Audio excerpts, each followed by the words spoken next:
tatuagem já é mais a questão de desejo e estética, né? Então, por isso que a gente consegue dar preço e mexe muito com o ego da pessoa. E a pessoa acaba pagando aquilo ali que você pede.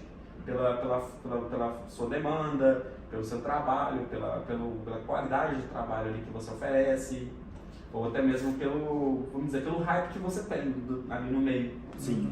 E quanto tempo você demorou para chegar aqui hoje no estúdio? De lá daquele barraquinho da Cidade Livre até hoje? Cara, passou por alguns estúdios, né?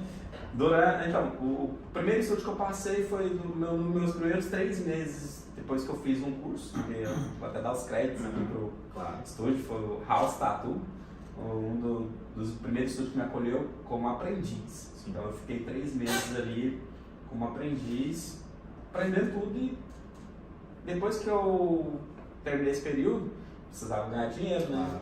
Aí eu fui no estúdio e pedi uma oportunidade, chamava Fly Tattoo na época. Hoje não existe mais o estúdio, hoje o estúdio já fechou. Sim. Aí eu fiquei 6 meses nesse estúdio. Aí logo depois que eu saí desse estúdio, depois de 6 meses, eu fui abrir um estúdio de sociedade com um parceiro lá na Cidade Livre. Foi onde começou meio que de verdade assim o rolê. A crescer. Porque quando eu estava na Cidade Livre, a estrutura não era legal. Eu estava começando a entender um pouco sobre alguns estilos de tatuagem, inclusive o preto e cinza, que hoje é o que eu mais domino, que é o estilo preto e cinza. Você estava escolhendo, né? Ainda na verdade, você estava aprendendo. Mas assim, aprendendo.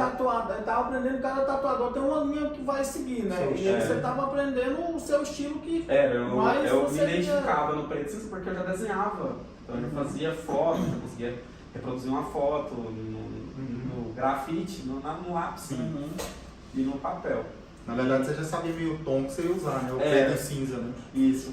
Aí o que acontece? Aí quando eu descobri que era isso que eu queria, que era o rumo que eu queria tomar na tatuagem, foi aí onde eu comecei a estudar mais, para saber como que a minha tatuagem ia ficar logo após cicatrizar. Então esse foi um período um pouco mais longo. Então não é só chegar e tatuar não, tem que estudar aí para ter uma noção de como vai ficar. Você tem que entender sobre a anatomia, por que a tatuagem fica certos tons. Tem gente que chega e me pergunta, por que a tatuagem do fulano ficou verde? Tem gente que não sabe, mas tem todo um esquema por trás, que é o quê? É o tom de pele do cliente, da pessoa, o pigmento que o tatuador vai usar e a forma que é aplicado. Tudo isso influencia. Por que a tatuagem do ciclano é pretinha e a do outro é verde? Então, aí tem que fazer as somas, né? Que é igual, vai chegar num tom esverdeado. O que soma? É o tom da pele da pessoa. Geralmente, quando é uma pessoa que tem um tom de pele mais amareladinho, não é aquele tom de pele mais amareladinho, e o pigmento que a pessoa está usando, o tatuador está usando, é um pigmento mais frágil, mais, vamos dizer, com uma baixa qualidade. E aí a soma do preto com pouco pigmento, mais o tom amareladinho da pele, que é o resultado final, dá o tom esverdeado. Porque a tinta fica abaixo da primeira camada de pele. Sim. Você sabia disso? Não sabia. Daí é bom entrevistar. E olha que eu já tatuou assim, não sei não. Então, tipo assim, tem galera tem tatuador que não sabe, tem tatuador que não conhece sobre nem o próprio material. Entendeu? É verdade, hoje a principal arma de qualquer profissional é o estudo, né? Tudo que você faz, independente do que seja, se você não estudar, não tentar evoluir, você fica para trás, né? Sim, hoje se você não se adequar, né, não evoluir, você fica para trás, você fica obsoleto, então acaba que você, vamos dizer, fica meio no esquecimento, né? E depois desse estudo da Cidade Livre, você foi para onde? Então, eu decidi seguir carreira solo. Eu abri um pequeno estúdio, que era pequeno mesmo. Eu tatuava lá, gente, era pequeno, não cabia direito lá. Era um estúdio 2x2, mais ou menos, e mal cabia a maca e era um espaço muito pequeno. Só que era muito organizadinho. Aí eu tinha um amigo, tem um amigo, né? O nome dele é Antônio Neto, hoje ele é tatuador também. E ele ficava no meu pé, mano, vamos lá pro setor oeste, que é aqui em Goiânia e tal, você vai ser mais valorizado e tal, questão de região. Sim. E muita gente não sabe, mas região dita preço de mão de obra, de produto, de serviço. E aí eu falei, cara, vou pensar na possibilidade. E aí aconteceu algumas coisas que não foram legais lá no espaço que eu estava, eu falei, cara, vou virar a chave. Fui pro setor oeste, foi aonde mudou foi de 0 a 100. Te deu uma visibilidade maior? No começo houve uma resistência, né, dos clientes, normal, os clientes reclamaram da distância, mas aí foi aonde eu entendi que quem queria estar comigo esteve comigo. Tiago não deixou de ir lá. Outros clientes que viraram amigos também, que não deixaram de ir lá. E simultaneamente eu fui fazer novos clientes por conta da região. E aí eu vi que a região me favoreceu bastante. E é onde eu vi que eu precisava oferecer para o meu cliente um trabalho com um nível maior, muito maior. E aí foi onde eu comecei a estudar de noite para chegar no resultado que tenho hoje. Não é onde eu quero estar, mas tá bem longe onde mas tá bem começou. Exatamente. E aí foi onde, pra mim, foi a virada de chave. Foi onde você começou a ver dinheiro, de verdade. Foi. Que é isso, Michael? Fechei os braços inteiros com o cara não viu o dinheiro. Eu não acho que você pagou muita coisa pra ele, não, viu, Thiago? Não, na época lá era mais barato. Agora aqui tem que ser doado, irmão. Tem que ser. Agora. O patamar do homem, rapaz. É Agora é outro patamar. Mas o cara merece. Cara, mas assim, eu já vejo muito tatuador que eu olho assim e falo, caraca, mano, aí você vai ver a história do cara. O cara tatuava dentro de casa, não tinha nem estrutura direito. Hoje os caras empregam gente, tem uma estrutura enorme. E eu me espelho muito nessa galera. Sim. Porque eu lembro que quando, às vezes, eu não conseguia, voltando lá atrás, às vezes eu não tinha cliente, eu não tinha uma grana, não conseguia atender, não tinha cliente mesmo. Sim. Aí eu ficava assim, caraca, velho, será que o tatuador tal passou por isso? Aí eu ia ver a história do cara, o cara passou por isso às vezes até pior, entendeu? Verdade. Em situações piores, assim, na vida deles, de passar necessidade mesmo. E hoje o cara tá no patamar, assim, que...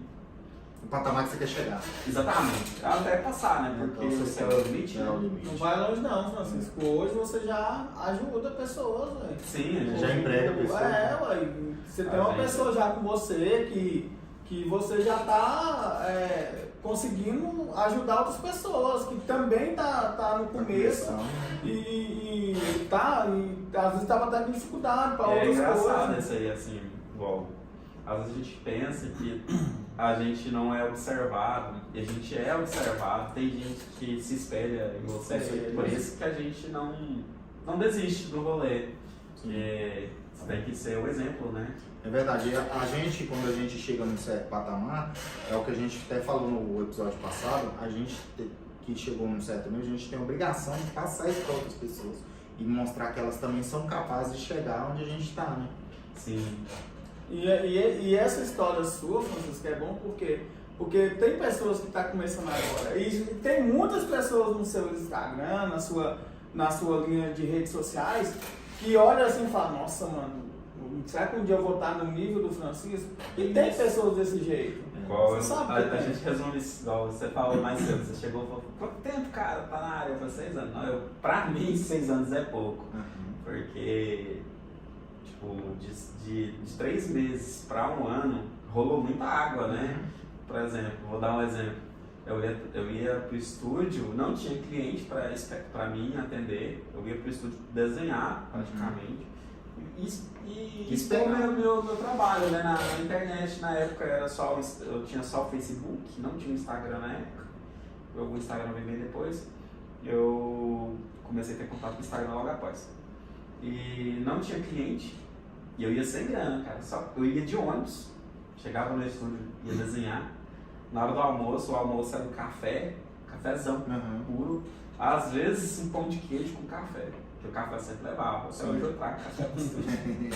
E tipo assim, já passei muita coisa, Muita dificuldade, Muita né? dificuldade. Tem um parceirinho que trabalha aqui comigo aqui, que a gente chegou a dividir marmita, porque ele não tinha, e aí, tipo, pra ninguém ficar sem comer, a gente acabava comprando uma marmita e dividia pra 2, né? Sim. Às vezes até 3 lá no estúdio. Então, pra gente, tem galera que chega e vê, o cara, já escutei de amigo chegar em mim e falar, mano, pra você é fácil, porque você é tatuador, você ganha bem. Eu falei, cara, mas não é assim também não. No comecei assim, né? Esse é o começo. E a gente escuta muito isso, vou virar tatuador, porque tatuador é isso, tatuador é aquilo. Você tá bem, né? Tá Eu quero chegar nesse nível. Então você escuta muito esse tipo de coisa. As pessoas não vão ver o seu começo, mas ela vai dar muito valor no seu fim, entendeu? O seu começo foi difícil. Se você não estivesse contando isso aqui agora, poucas pessoas não iam entender o que você passou até chegar aonde você chegou. Mas aí as pessoas olham pra você ou falam assim, o Francisco deu sorte, ou falam, não, pra ele é mais fácil. Não, pode até ser que hoje é mais fácil. Hoje, pode ser mais fácil hoje. Mas lá no começo foi muito difícil. É igual eu falo, esse fácil é muito questão de referência, né? Igual, por exemplo, pra comprar uma máquina, pra mim na época era um sacrifício. Hoje pra mim é mais fácil, então depende muito da referência do tempo, né? Sim. Hoje eu já quero um negócio que pra mim tá difícil, um pouco mais caro, mas você sabe que com foco, força e trabalho que você sempre teve, não vai conseguir. Sim. E hoje você já tem os clientes, hoje é só uma questão de tempo, né? Antes você não tinha que captar e sem saber se ia chegar, né?